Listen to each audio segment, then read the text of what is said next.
1 मे महाराष्ट्र दिनाचं औचित्य साधून साने गुरुजी वाचनालय जय भारत स्पोर्ट्स क्लब आयोजित भव्य शिवकालीन शस्त्र आणि पुरातन नाणी प्रदर्शन संपन्न झालं।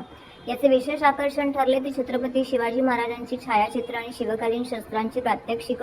शिवसेना कळवा खारेगाव महिला सहसंघटक रचना राकेश पाटील, शिवसेना कळवा उपशहर प्रमुख राकेश दशरथ पाटील यांच्या पुढाकाराने पारसिक नगर खारेगाव येथे सदर कार्यक्रमाचं आयोजन करण्यात आलं होतं।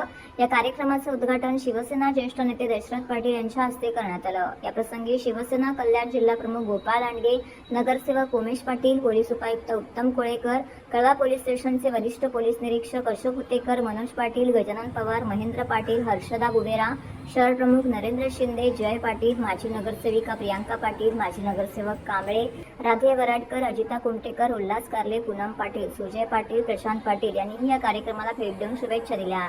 यावेळी सदर कार्यक्रमाला शिवप्रेमी व विद्यार्थी मोठ्या संख्येने येथे उपस्थित होते। बंधू भगिनी मोठ्या संख्येने येथे उपस्थित होते। असं की इतिहासामध्ये लिहिले जातं छत्रपती शिवाजींचा तो 8वा इतिहास। खऱ्या अर्थाने इतिहास काय होतं आजच्या ह्या म्युझियम मध्ये जे काही चित्र आम्हाला सगळं बघितलं आम्ही, एकंदर त्यांचं त्या काळातले शस्त्र, त्या काळातले चित्र, त्या अनुषंगाने जसं दिवस वेळ बदलत गेली, परिस्थिती बदलत गेली, तसं तसं शस्त्रही बदलत गेली आहे।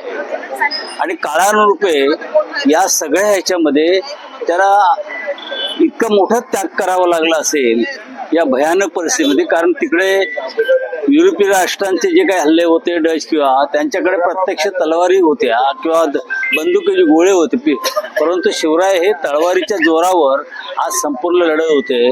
आणि खऱ्या अर्थाने त्यांनी जे लढले तो त्याची प्रेरणा संपूर्ण देशभर मिळाली।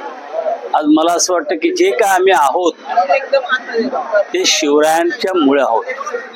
शिवराय नसते तर काय या प्रश्नाचं उत्तर फार भयानक आहे। आणि मग शिवरायांनी जी काही या ठिकाणी स्वराज्याची मुहूर्तमेढ बोलली त्याची प्रेरणा संपूर्ण देशभर मिळाली आणि त्याच्यातून हे स्वराज्याची स्फूर्ती झाली आणि यात भारत देश आज उदय झाला।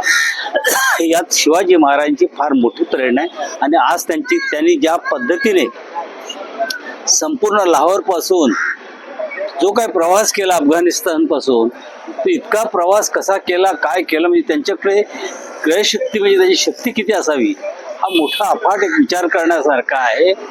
खऱ्या अर्थाने या महाराजांच्या एकूण सगळं जे आपण चित्र पाडलंय शतशः त्यांना वंदनीय आम्ही आहोत।